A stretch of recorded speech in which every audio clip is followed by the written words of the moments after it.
Welcome to the Second Reading Podcast from the University of Texas at Austin.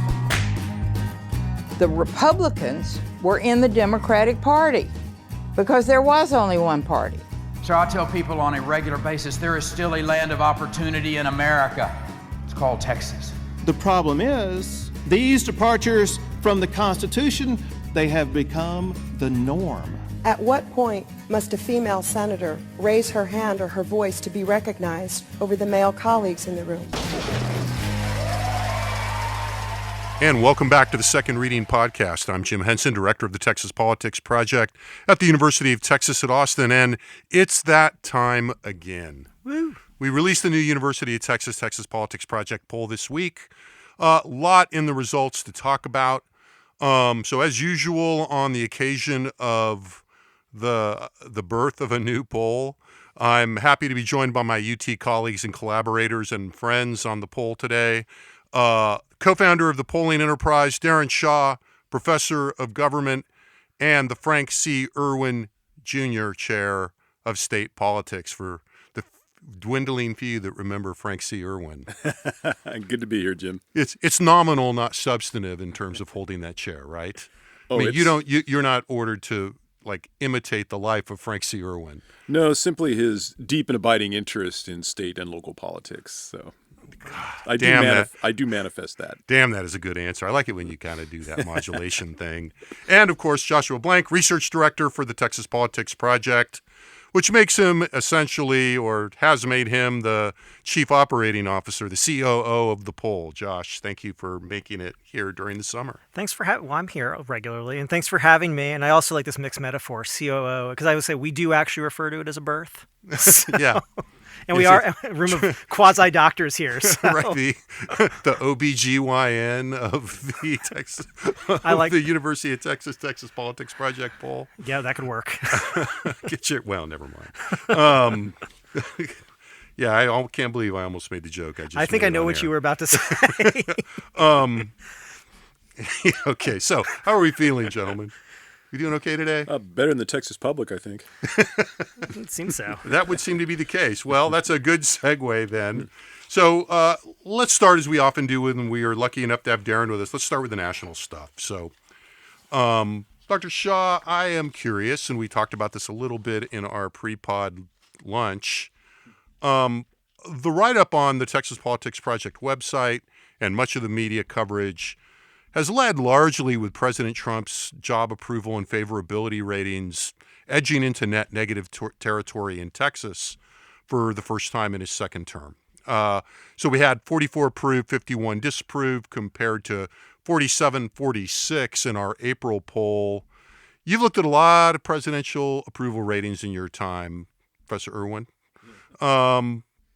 This seems to me a little like unsurprising movement in Trump's numbers, but what do you think? It's one of those 3 data points is a minimal trend situations. And I've been very cautious, and I think both Josh and I have, and I think reasonably so, but I'm really wondering what you make of this, and particularly since you've also been looking at a lot of national polling. Sure, and I think that's a nice counterpoint here, because the Texas data here look like a national poll.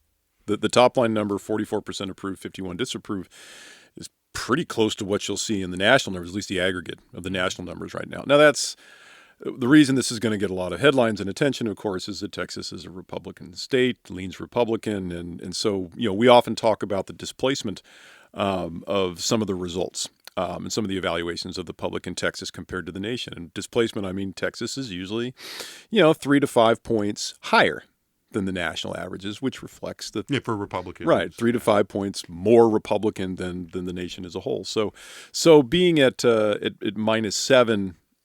Approve, disapprove is not a great number for President Trump. And I think people are particularly comparing it to the February poll, where we had him at 52% approval and 38% disapproval, right, plus 14.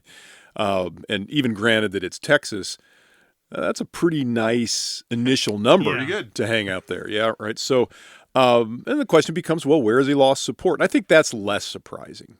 I expected him to come down a little bit from his initial poll in the second term, not perhaps this much, and you look at the internals and you see why, which is that Republican support is fairly consistent, little decline there. Democrats have completely united around their disapproval of Trump. That's a little bit of a change. And then independents, who tend to blow with the political wind, have really moved against the president. And, my take is always that they're responding to short-term forces. In fact, you can almost, there's a circularity here, which is, are short-term forces driving independence, or, can you look at independence and basically assert the nature of short-term forces? And I think there's a little bit of that right now. People who are not quite sure what's going on, you look at the independents, and the independents don't think the economy is doing well and have significant trepidation both on the economy and then probably to a lesser extent, and I looked at this on the Ukraine numbers and some other places, on foreign policy. They're not sure. And we could talk a bit later about, for someone who's kind of a force of nature in a lot of ways, there's been very little stability to markets or to kind of macro forces because no one knows what the president's going to do. I think it's a really good point you made. I mean, there's something sort of just to add on about the looking at independence right now. And part of it is, I think, and I think Jim and I are like really, girding ourselves against taking every result or everything and think, well, what does this mean for 2026? And it's like, slow down, take a breath. We still have like special session. We got a lot of stuff to go on between now and then. We were talking earlier about, what does the issue set look like in 2026? Like, we don't know yet. So let's just slow down. But in this moment we're in right now, I mean, one thing that we do know to expect historically is we know that the partisan evaluations of the economy of the White House are going to flip dramatically because the partisanship changed. So we see that in the economic numbers among partisans, right? We see Republicans who were very, very negative about the economy 6 months ago, much less negative about the economy. Democrats who were at least, if not terribly negative, maybe even somewhat positive about the economy 6 months ago, now they're negative. But with independence, you can kind of wipe away that stuff and say, and I hesitate to say see what's really going on, and because I don't believe that, but it gives you a sense of what at least a segment of the public looks like, not, sort of being weighted down by their own partisan attachments. And that's where you sort of see the negativity. And then the other piece is, about the cyclical nature of it is like, they don't like anybody, right? They don't like Democrats or Republicans.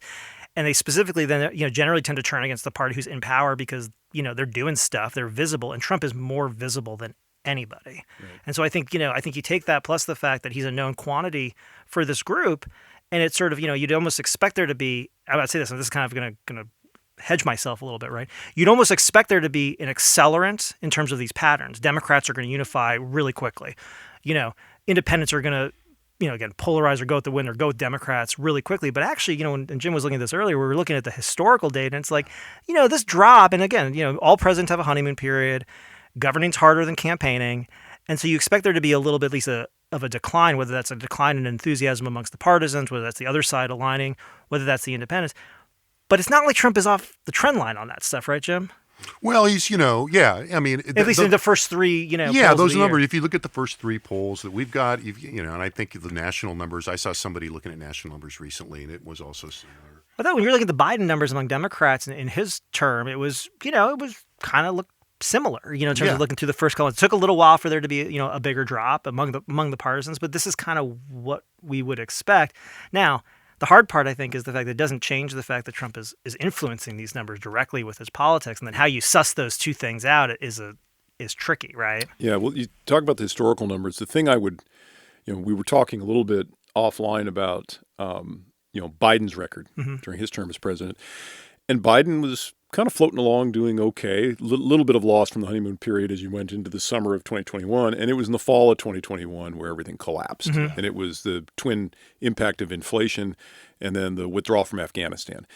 And the reality is those numbers never really changed after that. And so one of the things that our listeners ought to pay attention to is, maybe judge for themselves, is the extent to which opinions about Trump's performance as president are crystallizing. He's such a known quantity in some ways, but the efficacy of his presidency, I don't think has crystallized. I do think it's going to be buffeted by events, and maybe that's a shift in the economy one way or the other. Maybe that's resolution of the sort of Middle East situation, which could go well, it could go poorly, right? I think there's a lot to be written now, and so I take these numbers with a grain of salt, and I don't mean that they're not correct. I don't think what we're seeing now is boy, everybody is souring or independents Right. are really souring. Yeah, I think That's kind of the point. You know, we did a webinar for Pat before this, which for our listeners, we're going to probably get our hands on and focus on legislative stuff, and we'll probably be able to distribute that. So keep an eye out for that. But I mean, in that, I mean, we were talking about that. It is a matter of like, you know, it's easy to not take these short-term kind of, well, repeated short-term patterns over different presidencies that we're talking about and want to just continue to assume that the slope line is just going to keep going, that he's dropped for 3, he's now dropping. He's dropping in like a free fall. stone. Yeah. And I just don't see any reason to think that. Yeah. And I think the key here is, can you maintain your own support and can you win independence? Yeah. What I would be surprised about is if Democrats peel off that, that guy actually turned out to be a really good president. Unless we have a boon the likes of which, we haven't seen since the aftermath of the Second World War, I just don't see that happening. It can happen in increments, but can you keep your partisans happy and can you change the conversation so that independents are, he is good on the economy? Well, and another interesting thing about those Trump numbers that Josh pointed out to me the other day, then there's a graphic on our website, and I think I put it on X last night or something, is also all the discussion we had in the fall and in the immediate aftermath of the election about Latinos moving to Trump, is that one of the groups that we saw register reduced job approval for Trump, or this fall in support was more steep, was among Latinos, right? Yeah, I think it was about, I want to say it was almost 10 points drop between, at least certainly between February, maybe even between April and now. And I mean, and part of this is, we'll kind of getting into like the issue space a little bit here. But I mean, part of the difficulty here in some ways is that, Trump was in a pretty good position on a lot of these issues, but he's making his life probably more difficult, I think. I mean, we can kind of discuss whether that's the case or not. But if we think about, what people said they wanted Trump to deal with primarily, and say like people generally, it's like, well, the economy, right? Prices are too high. It just wasn't looking good. And then for partisans, immigration, the border. And on that, he's going ahead, but he's doing it in a way that's made it, I think, a little bit more complicated for himself. And then on the economy, he's definitely made it more complicated for himself, because ultimately with sort of the, the various, the Taco Tuesday stuff, all that kind of business, or starting and stopping, all this kind of pieces, ultimately he's both taken ownership of the economy, but hasn't actually done anything identifiable to solve people's problems. And that's what people were talking about when they voted. And to the extent that they're talking about it, the signals are mixed because it's so based on the tariff thing. Right. Yeah, I think both those points are right. I mean, let's keep it simple but complicated a little. Yeah. The simple part is the guy came in with 2 issues. Right. Basically border security / immigration, and then the economy / prices. On both of those, he had what looked to be a winning hand. That is, he was going to focus on border security where Americans wanted, more border security. And on, the economy, it was, largely about, getting prices under control. And he had a lot of, singular pieces in his toolbox, right? So extension of the tax cuts, right? Going after government waste, fraud, and abuse, et cetera. Things, tax cuts are a little more controversial, but these are things that are non-controversial, especially for a populist, right? The notion that the government's, corrupt. But between kind of going after that too aggressively and introducing tariffs and then kind of hedging and bobbing and weaving on what exactly his extension of the tax cuts are going to be, people are less convinced that his approach is going to be efficacious. And then on immigration, border security, he's had some considerable successes on border security, but he's managed to do something we've talked about extensively, and that is he's turned the issue from border security into a broader debate about immigration, and he's on much less firm ground. And you see that in the specific items on immigration that we tested in this survey. If you keep it at the broadest level and say, do you want to, close off the border or, shut down undocumented workers coming across the border? It's even with you. It's even a more general statement that we use, right? Do you want to deport anybody? Anybody in the country who's here illegally? Do we let too few, too many, or the right amount of, legal immigrants into the country? Right. And the broad responses to those are staying relatively stable. They've decreased a little bit, but then it shows up in his issue approvals. Right. It shows up in his issue approvals very clearly. So, we asked in 16 different areas, whether you approve or disapprove of the job that Trump is doing. And he only was net positive in 3 areas, and they hang together pretty well. Border security, 51-41, immigration, 47-46, and crime and public safety, 43-42. In every other case, every other issue, all the other 13, he's underwater, and notably, 39 approve, 51 disapprove on the economy. 34 approve, 52 disapprove on inflation and prices. On trade, 38-49. On foreign policy, 39-47. Even on government spending, and this is where this is kind of playing out again. This issue's playing out. 35-51. Yeah.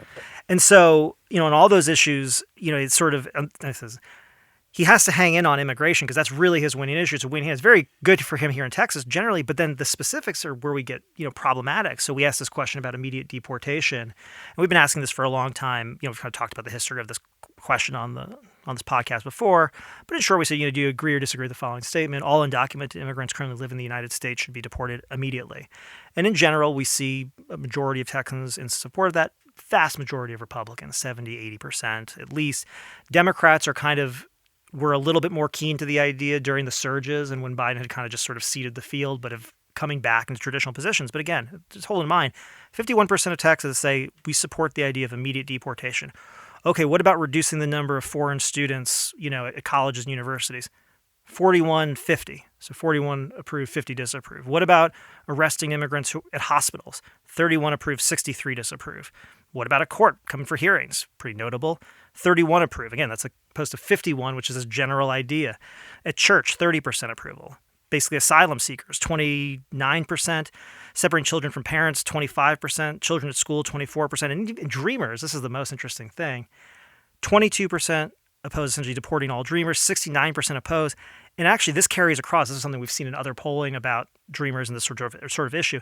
Even if we look among Republicans, the share who are in favor of immediately sort of deporting dreamers, 40 support, 48 oppose. I just want to be clear, we didn't use the term. No, we did not use the term dreamers. I just did that for the sake of just shorten it because it's clunky, but yeah. It's clunky. But it had to be detailed. And that's just to say, and again, I could go through each, but this sort of pattern reemerges across all the groups. It emerges among Republicans. 86 want immediate deportation. Just pick one out. Arresting people at court, 57%. Pretty big gap there. And so this is where the actual implementation of the mass deportations kind of meets up with the reality now, I should say. Is this going to be a huge mobilizing issue for, let's say, Democrats? I don't know, but it's a complicating issue that's generally a very, very safe issue for him. Yeah. Well, I think, look, at the macro level, Trump has significant advantages on a couple of things he's trying to do, cutting waste, fraud, and abuse, cutting government spending, and then on border security / immigration. And this is often the case when you break it down and say, well, do you want to cut spending on this? Right. Well, how about this? Yeah.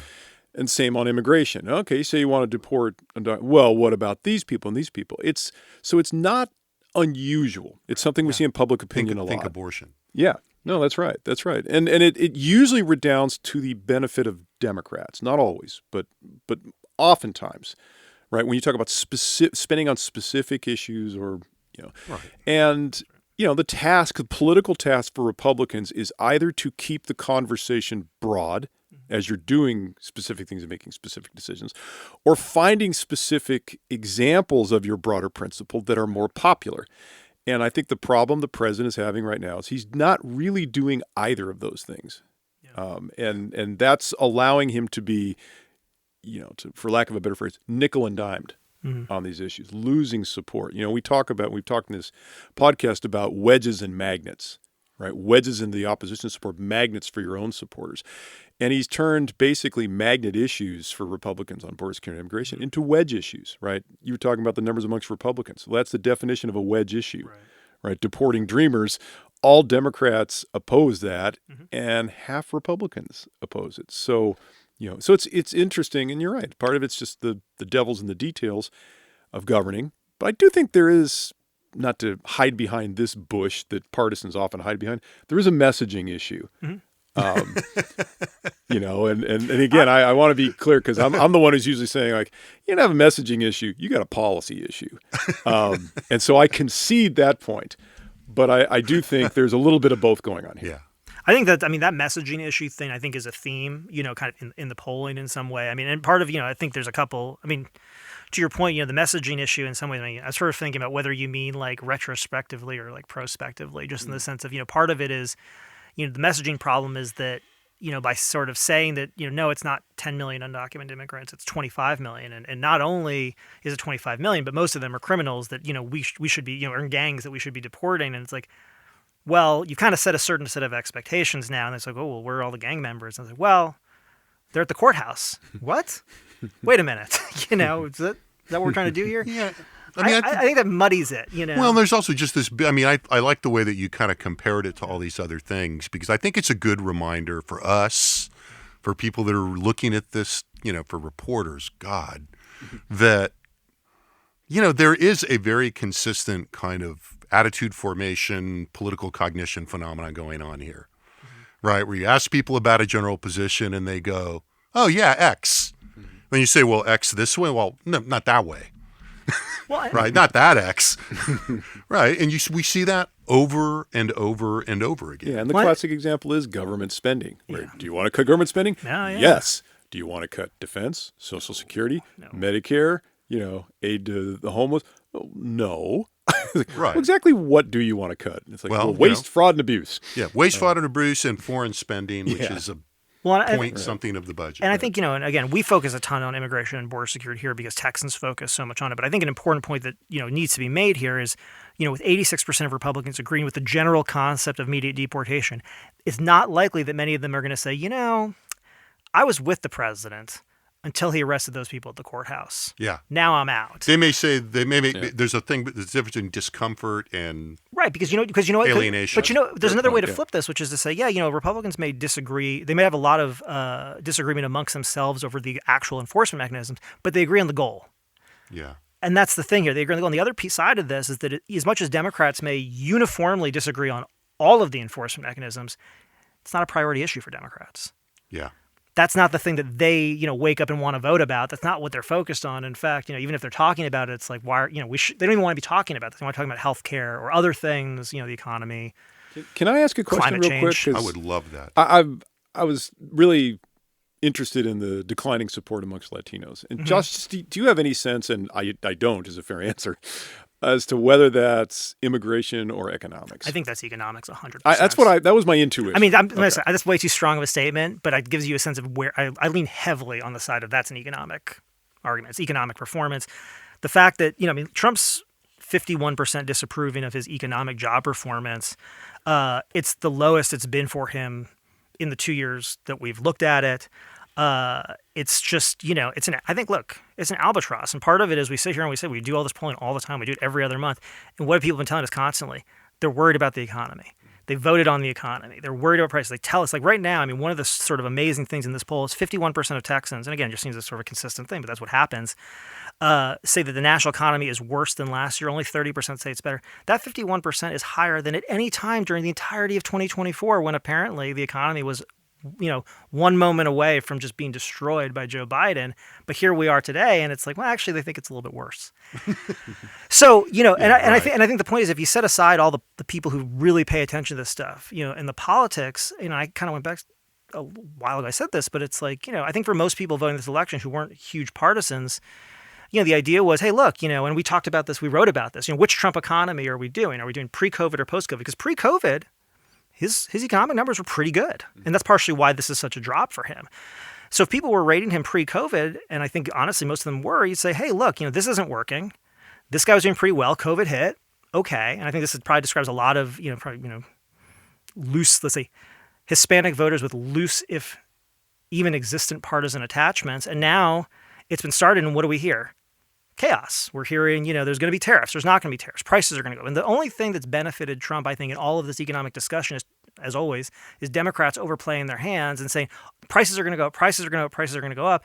But then when they don't, then people are now a little bit less concerned about prices because Democrats have been promising these high prices. And the tariff discussion is quieted as he's kind of ratcheted that down a little bit. To me, it's the economy. I don't think. Well, let's do two things. Yeah.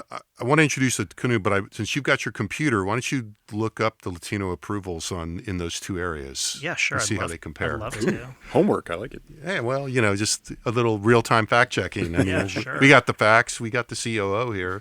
But I do want to, while we're looking at that specific piece of it, I caught myself in a media hit yesterday kind of saying, look, two big factors in the election coming, that propelled Trump. And I didn't say, I think I somehow included Trump himself in there. Mm-hmm. Right. And I'm wondering, it does seem like the way that he has taken over the brand of the Republican Party in a way that I think presidents generally do more or less, but it feels much deeper and much more broad and much more effective in terms of when Trump says something enough, his base kind of rolls with him. Yeah. Am I making too much of that? Because it did feel to me like, we can look, the postmortem on the election is always, Biden was terrible. Not, the issues were the economy. Everybody was thinking about that. Immigration, this immigration border security packet.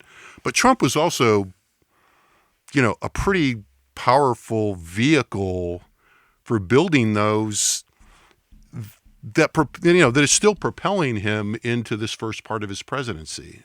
Yeah. Well, let me respond to that, and I know Josh has. I just wonder how, Josh has his numbers on Latinos, but I don't think you're crazy. I think a couple of quick points. The first is, my mind always goes, partly because they're both Republicans, but to Reagan.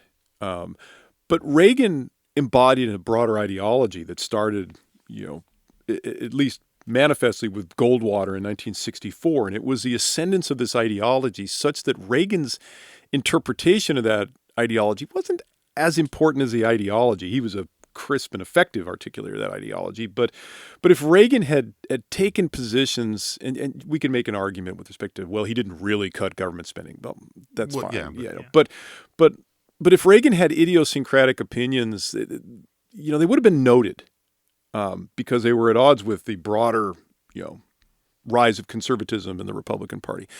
Trump, with a couple of exceptions, his bizarre love of tariffs, but he doesn't seem to have positions that are rooted in any kind of broader ideology or worldview. They're very pragmatic and singular and Trump dependent.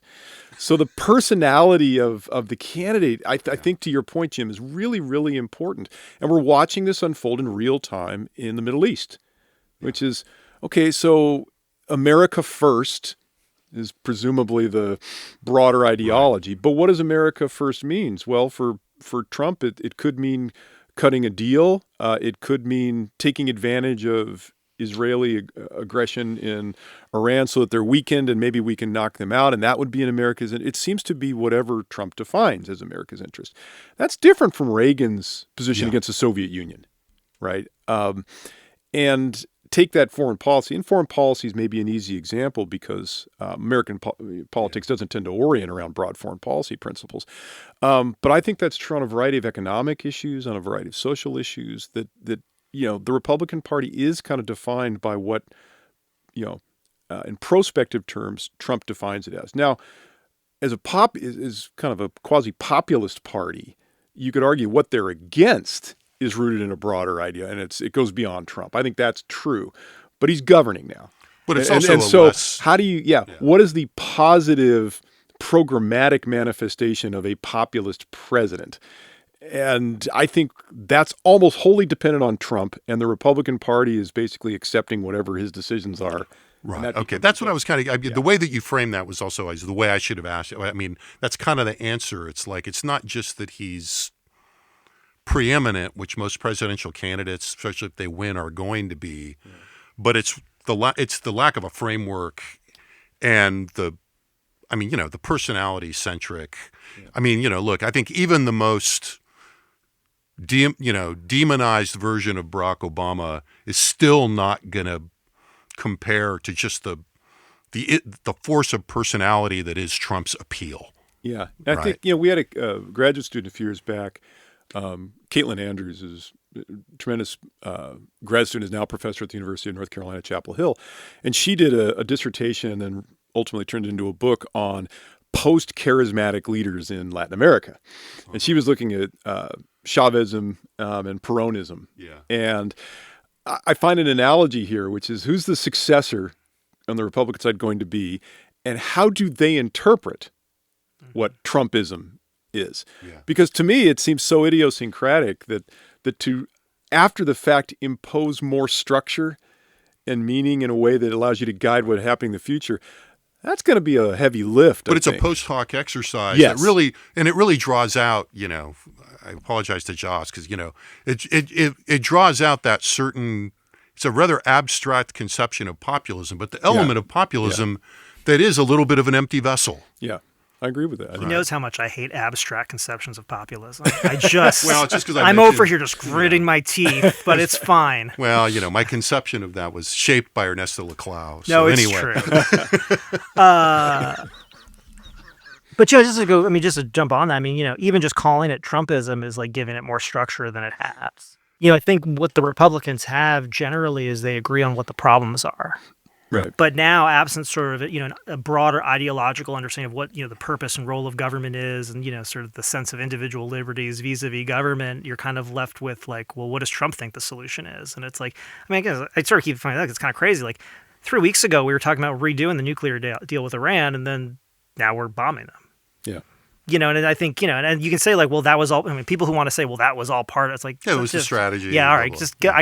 Which okay. may actually turn out to be true. It could be true, but it doesn't seem like it's true. And you're just like, okay. And then you're kind of left with sort of people. And this is where I think what is interesting about it is that, in a lot of ways, what's sort of reinforcing it is the fact that there's very few at least, other elected Republicans who are kind of standing up and saying, hey, wait, I was doing this for 20 years and this isn't what I thought being a Republican was. Right. There's just none of that. Now, I'm not saying that like people don't feel that way or whatever. There's a ton of them even. But given the fact that there's just like, it's sort of funny. It's like, there's no discussions like going on in either party in some ways about what to do about things, but they're different problems. Well, the parties, yeah. And look, the parties right now, very different reactions to the same diagnosis. Yeah. Right. Which is this populism on the left and populism on the right. Populism on the right is defined by Trump, however that may be. And there's some strains that have existed in Republicanism for a while. Strains the government is not the solution, it's the problem and that kind of thing. But it's not been manifest in this sort of anti-government.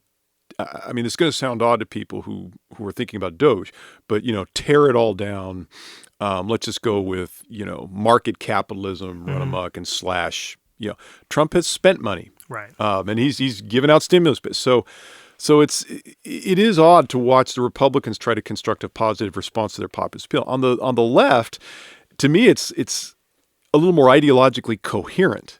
And that is, the response of Bernie Sanders and, others, AOC, is, well, the government, needs to be empowered to, deal with some of these things. And I think, the triumph of Mamdani in the New York City mayoral primary, I think shows the power of the articulation of the grievance and then the posing of a series of, policies to address those grievances, which in Mamdani's case is, what's he talking about? Free bus service, freezing all rent increases. And we don't want to discount the influence of also a horrible other candidate in the race. Absolutely. Just. But I'm saying, being from New York, I just want to throw that out there. Right, but that's a comment on the outcome rather than what the Democratic Party's proposed response. Right. Again, we've talked about this before, but you see this impulse on the left and the right, populism. What are the policy manifestations? I do think it's, whether you like it or not, I think one policy response on the left is more coherent and more kind of historically familiar. Yeah. Even if that's an interesting way of thinking about that. Yeah. Well, this is what I'm wondering. This is a good. I'm sort of. This is like really open now, but this conversation. But this is kind of what I'm wondering about. So and this is sort of like we talk about party systems and change, all that. And is the Republican Party really under Trump moves in a direction, let's just say not totally unrecognizable from like, the Reagan Republicanism sort of thing that you were talking about there, into whatever Trumpism morphs into being and whatever comes after. Like, sort of the thing that's interesting right now to my mind is like, so what do the Democrats do? And it's not even like not in the sense of like, like what's the strategy, but it's more like, do they continue on in this sort of sense of what feels like the traditional Democratic Party, or do they become something completely different? You've got all these people kind of trying out these different hats on, and be like, well, what if I go on Joe Rogan? What if I talk to Steve Bannon? And you see these people trying these things out, but like right now I'm like watching, like, where's this going to go? Is it going to be the Democratic Party reinforcing what it was, or does it have to be something completely different to fit the system that exists under this new Republican Party? Just real quickly, I don't want to go too far with this because we need to return to some of the specifics of the poll, but these are all things that are prompted by, these numbers, these declining numbers for Trump. The argument in the book Abundance, the Thompson and Klein book that's gathering a lot of attention popularly as well as in intellectual circles, is kind of a defense of, kind of where the Democratic Party should be. And it is not necessarily aimed directly at the, sort of Bernie Sanders, Mamdani wing of the party, but there is some targeting of that. And so it's a very interesting kind of intellectual exercise on the left. And I'm, probably simplifying things just to pose those as, the two dominant paradigms right now.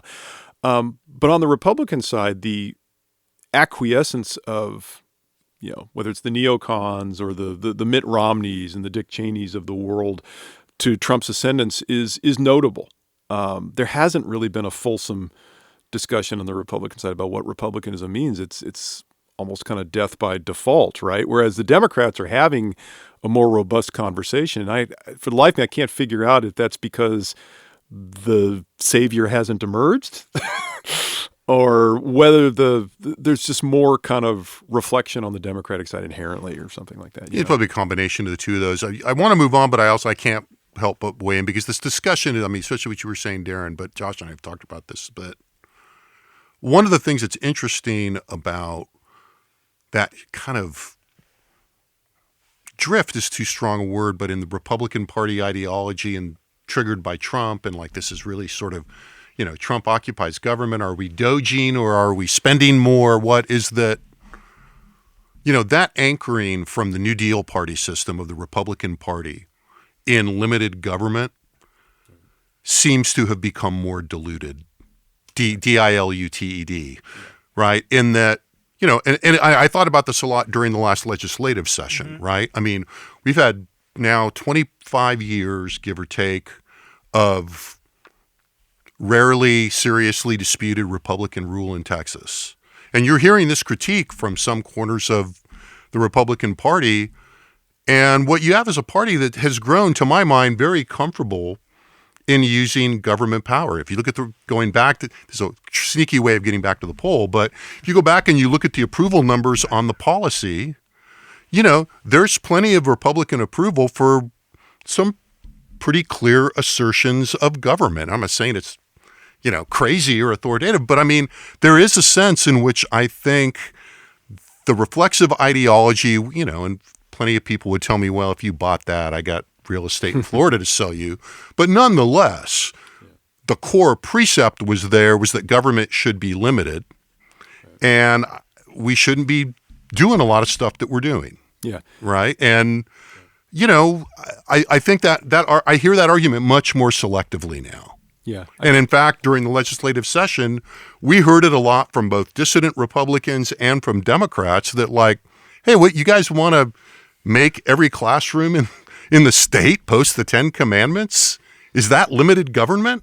And I'm not articulating that as I probably broadly agree with that assertion, but that there was some grounds for that when you look broadly at just becoming more comfortable at using the levers of state. And it, occurred to me as we were thinking about party systems and the history of parties in the country that, it's a lot easier to advocate for limited government in a period where we've only controlled Congress for, 10 or 15 years out of 40 or 50. There's a broader point to be made about the perils of one-party rule. Yeah. And you hear it in Texas, reference to the Republicans. You hear it in California, reference to the Democrats. Yeah. And I we tend to keep, as our audience knows, tend to keep our own positions fairly buttoned up. But I tend to agree with that position. As I used to say in class all the time, I'm pro political parties. I'm just not necessarily pro these political parties. But the notion that you don't have robust party competition, I think, is at the heart of some of the issues. One other smallish comment was in this book Abundance that I just referenced. There's a critique of Republicans for kind of trashing government. That the declining confidence in government generally is at least in part, if not large part, driven by Republican rhetoric. And I think that in and of itself, the sort of claim that rhetoric drives public opinion can be overblown. But I think it misses a fundamental point, which is when have the Republicans actually not gone along with fairly big government, whether it's in Texas or elsewhere, which is when you are asked to govern and you have constituencies that you need to represent, and when spending is taken as a sign of your commitment to engaging and solving problems, you are going to spend money. You're incentivized to do so. Right. So I find this notion that, that Republicans, security. that Republican rhetoric is responsible. First of all, Democrats and independents also agree that they don't trust any number of levels of government, especially the federal government, to do well. So it's not isolated to Republicans. But also, I just think if we care about how political parties act, it's not clear to me that one party has been pro-government, one party has been anti-government. It seems to me both parties have, basically embraced, embraced have understood the resources what the prize available. was when you win an election. Right, exactly. All right, let's move on a little. That was interesting. That was fun. I enjoyed that. Let's talk a little bit about Senator Cornyn and Attorney General Paxton and where they stand right now and how much, and, cut to the chase, how much what we're seeing now matters. Josh, why don't you give us the summary from that table that we use? Yeah. So, look, to the extent that people are interested in this race, it makes a ton of sense. Cornyn, certainly maintains positive job approval numbers amongst Republicans. It's just that the intensity of that approval and the extent of it is just significantly less than most other statewide officials here in Texas, including Attorney General Paxton. And so while 44% of Republicans approve of the job Cornyn is doing in the June poll, it's 55% for Paxton, so 11 points higher. Only 17% of Republicans disapprove of the job Paxton's doing compared to 27% for Cornyn. If we look at the most conservative voters, those are as we expect to really have a big role in the Republican primaries. So those who define themselves as extremely conservative, 48% approve of the job Cornyn's doing, 79% approve of the job Paxton's doing. Only 4 disapprove of the job Paxton's doing. 32 disapprove of the job Cornyn's doing. And so there's one point to make and then one follow-up. And the first point to make is, again, we could have replaced Paxton with any other Republican official in Texas, and we would see gaps like this and probably bigger in a lot of cases. Point number 2, people are not paying attention to this race. I looked this up today. It's 165 days until the filing deadline to be on the primary ballot here in Texas. 9% of registered voters say they've heard a lot about the 2026 Senate race. That was dead last among the 13 sort of political news items we tested, for a point of context. So 9% have heard a lot about the Senate race. 29% have heard a lot about efforts to ban hemp in the state. 32% about the measles outbreak.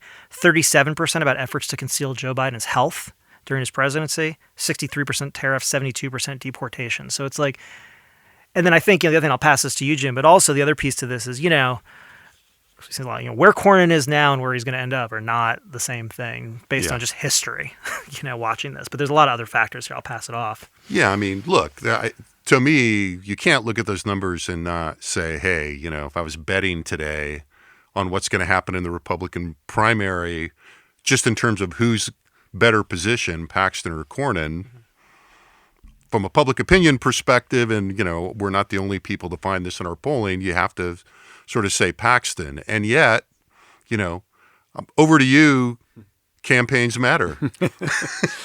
But how much can a campaign accomplish? Yeah, it's, we have a professor here, Chris Valazian, who along with Bob Erickson wrote the definitive book basically on when we ought to start paying attention to polls as predictive of election outcomes. Mm-hmm. In a general election, short version is the answer is, midsummer. before a general election. So we're talking about a primary, which is even more fluid, where attitudes are less strongly formed. So, And participation is lower. right. And so, to lift up the hood a little bit for our audience, we will occasionally run a primary trial ballot. Rarely this far out, though, because, you have no idea who the likely electorate is actually going to be. And because even if you nailed likely voters, their preferences are going to be so fluid that the predictive value is almost zero. And even if you nailed the electorate perfectly, you might not have the actual candidates. Right. So, I mean, that's the other piece here that's kind of floating around out here. I mean, to the extent that this race is being treated as, John Cornyn versus Ken Paxton, and Ken Paxton has these advantages, my first question is who else is going to jump in that race? Yeah. And people talk about lanes a lot, and it's a little bit overdone, but it is, if somebody else jumps in who is, again, jumping into the right of Cornyn, presumably, that's the idea, along with Paxton, it's very possible that they're looking for the same voters, and all of a sudden, Cornyn's looking a little bit stronger. Who knows? And to understate the case, there's a high probability that both of these campaigns, the Paxton and the Cornyn campaigns, are doing what they can to encourage the entrance of other candidates that will split the vote of their opponent. right, which is an underrated campaign effect. People don't think of it as a campaign, but it is a campaign effect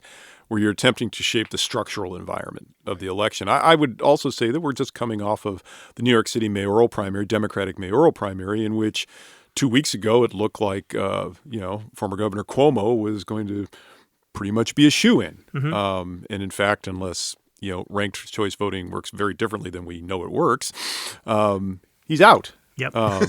And a candidate who looked dead in the water, probably prior to the debate, Mamdani, is going to be the Democratic nominee. That speaks to the number of candidates, the way in which the electorate's conducted, the nature of the electorate, debate effects.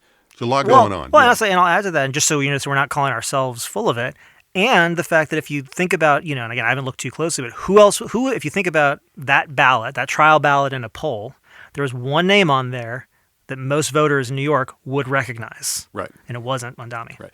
And this right? race, It's just... Right. Just to kind of bring it back to this race and to comment directly on it, it's, Paxton is going to have money, and he's got a higher level of name recognition than a challenger usually has, right? And he has very strong numbers amongst Republicans. All of that speaks to Jim's point about, why you would like to take Paxton's position right now. And I think that's all true.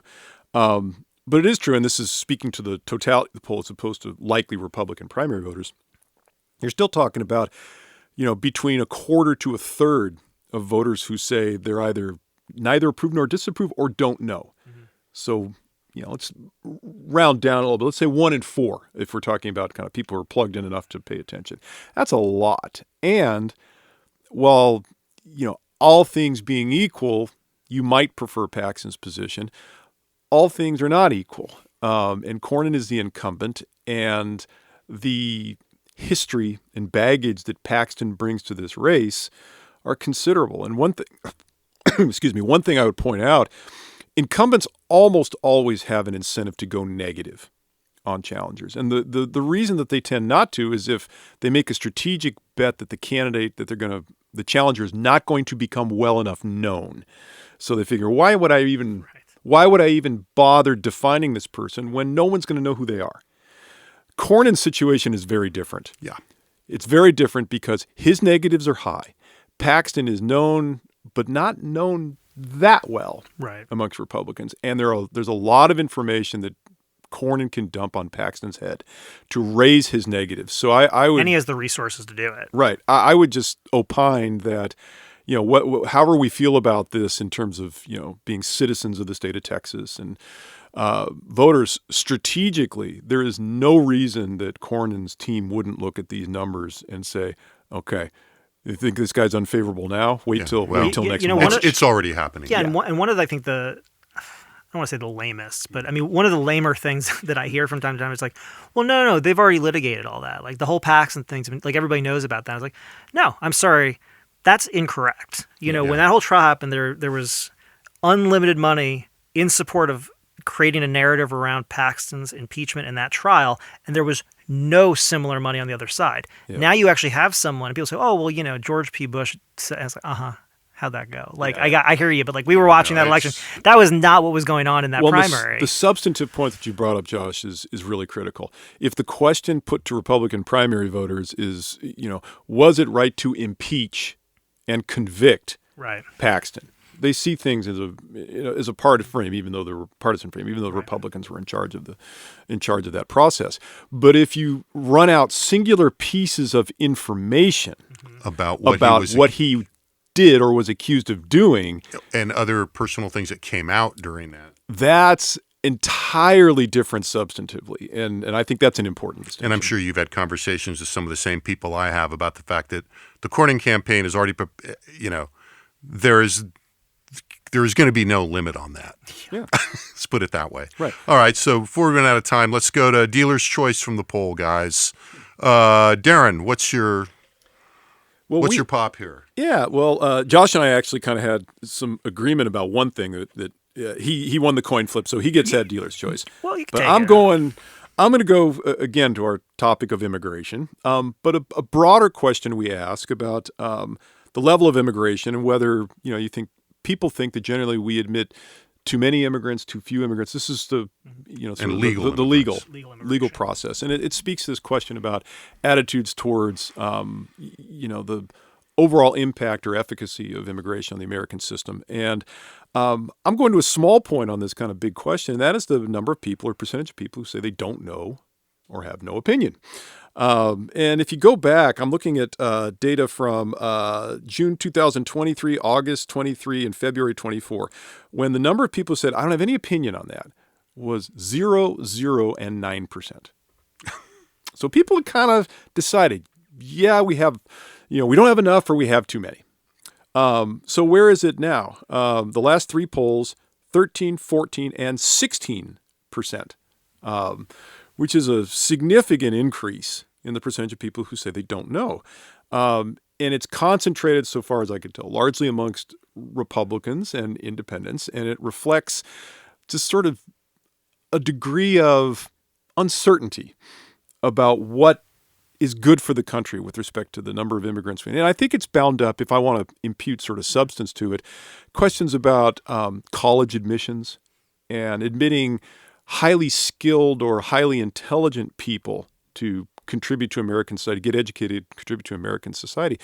The immigration debate has been sort of stable, or was sort of stable from the Reagan years almost all the way through, into the later Obama years. And it's really become complicated. And so the fact that a bunch of people are sort of scratching their heads and saying, I don't know, I think is really interesting. Yeah, I mean, that kind of that's kind of an intermediate sort of sign of that conversation we were having earlier about the general attitudes, but the specific conditions, right? Yeah. I mean, those have got to be part of the same right. cognitive bundle. And it's funny, we're not even really having, except at the edges of this debate, an argument over, we could really use highly skilled laborers in certain areas, or, some people who actually know the policy area will say, gosh, we need to have a broader conversation about immigration policy. And the president has said this a couple of times, but it's almost as if his heart's not in it. This is the issue. This is the issue. It always is. It's like, if you shift that debate, if you shift the immigration focus, let's say from enforcement, security to, one about process. Well, how do we, what are the numbers going to be? Right. That's going to be a tough debate. Right. And I think it is. You talking about it does remind me, again, from the perspective of a pollster, thinking about, what used to be kind of the quaint time. You'd be like, well, should we prioritize people with family ties or with skills we need? And now it's like, whoa, that is so not even close to what's going on. I'm going to jump off that for mine. Just to go back a beat among Hispanics. Oh, yes. The question. Presidential job approval. Oh, yeah. Right. So among Hispanics, looking at different issue areas for the president's job approval, on border security, he has 37 approve, 50 disapprove. On the economy, 30 approve, 57 disapprove. So it goes from a negative 13 on border security to negative 27 on the economy. It's a pretty big gap there. Back to your interpretation. So back to my interpretation, I suppose. Yeah. That is not my dealer's choice. No, we're not. I was going to come back to that, and then we started talking about the higher principles of limited government. Yeah. Go. Okay, so dealer's choice. We'll probably talk about some more of the legislative results. Maybe not next week, maybe the following to give ourselves some time, probably. Because there's a lot there, and there's one result that really stood out to me, and it sort of speaks to this idea of communications. At the end of the 2023 session, we asked Texans whether, based on what the legislature they had done, they expected their property taxes over the next few years to increase, decrease, basically remain the same, or if they had no idea. And part of this is this idea in Texas, your property taxes are always going to go up. Now, the legislature is trying to abate that constantly. So at the end of the 2023 session, 38% expected an increase in their property taxes. At the end of this legislative session, 47% an increase in their property taxes, nearly half. And to me, given the fact that, this is one of the big ticket items of the legislative session was increasing the homestead exemption, they increased it dramatically. I mean, we're going to have to vote on it. And so there's a chance for the voters to be made more aware of this. But I think it's really remarkable to come out of a session knowing that people are worried about prices. They're worried about housing costs. They're, really, this is the avenue you've focused on to address it. You did it. And yet, it seems that the electorate doesn't really know yet. And I think, this is something we'll come back to, but I think, we have some pretty negative overall evaluations of the legislature, the leadership, but nonetheless, if you look at the particular policy, and there's a lot of policies that they accomplish that people are really, overwhelmingly popular, property tax reduction being one of them. But this to me says, hey, two things. One, there's a disconnect. But two, it also says for Republicans who are looking at these numbers right now thinking, boy, are we in trouble? It's like, well, I think you just need to, if you guys focus on the things you did, the water, the property taxes, the increase in public ed funding, there's a lot there, but I don't think the voters know it yet because of other things. But also, they have time, A lot of time. Yeah, the legislative candidates and the statewide candidates have a lot, they got to get through their, as we've discussed on your short-term perspective, right? And that accentuates the primary dynamic that we were talking about earlier before we came on the air, which is, basically, we got a great set of issues in the general election, but you know what? That's a lifetime away, with a big primary in between with a, that's obviously going to be mobilized. I mean, I think one thing we haven't mentioned is that, what the spin-off effects of there being a real dogfight at the top of the Republican ticket in 2026 is going to have on some of these down ballot races, legislative congressional races. What about you?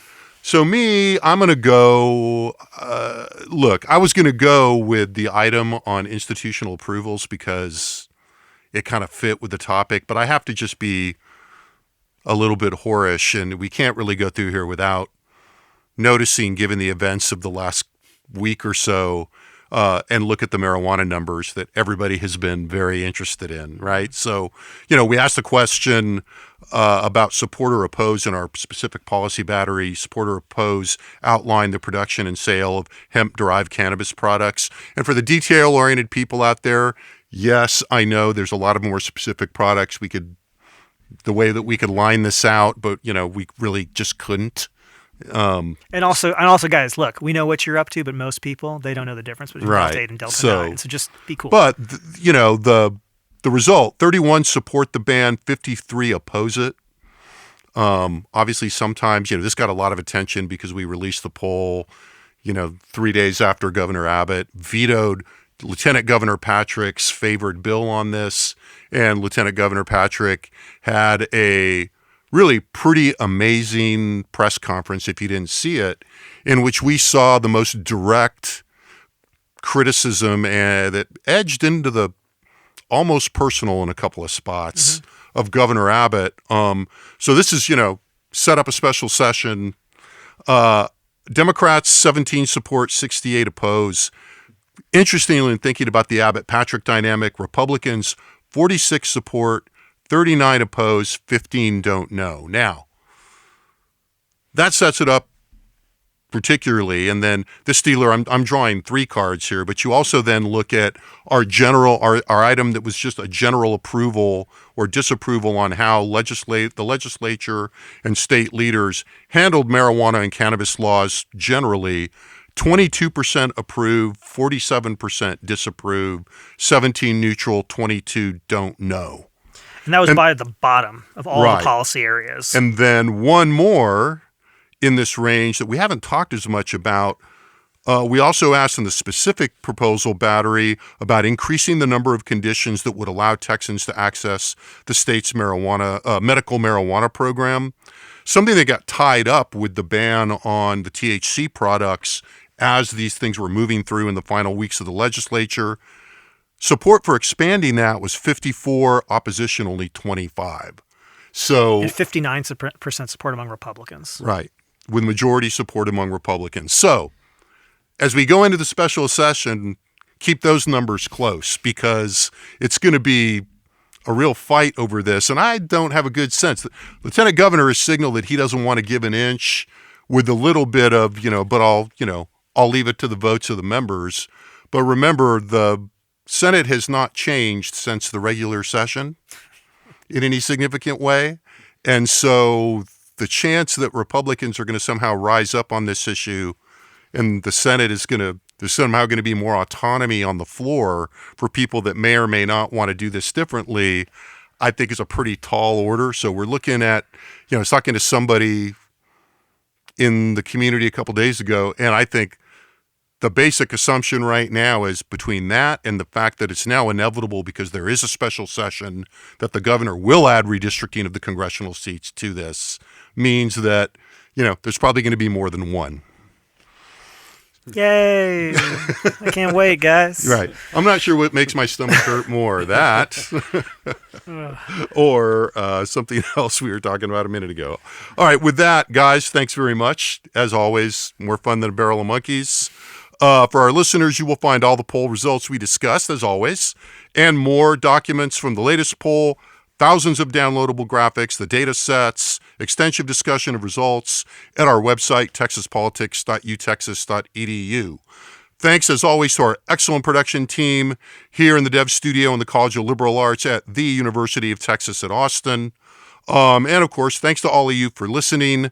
We're going to be on our bi-weekly summer schedule, so we probably won't be back with something new until week after next, but do keep an eye out. I think in some shape, manner, or form, we're going to distribute the webinar on the Texas-based legislative results that Josh and I did this morning with the folks at PAT, the Political Advocacy Organization of Texas. So look on their website, keep an eye out on ours, and we'll try to bring that to you. And other than that, we'll be back in a couple of weeks. So thanks and so long. The Second Reading Podcast is a production of the Texas Politics Project at the University of Texas at Austin.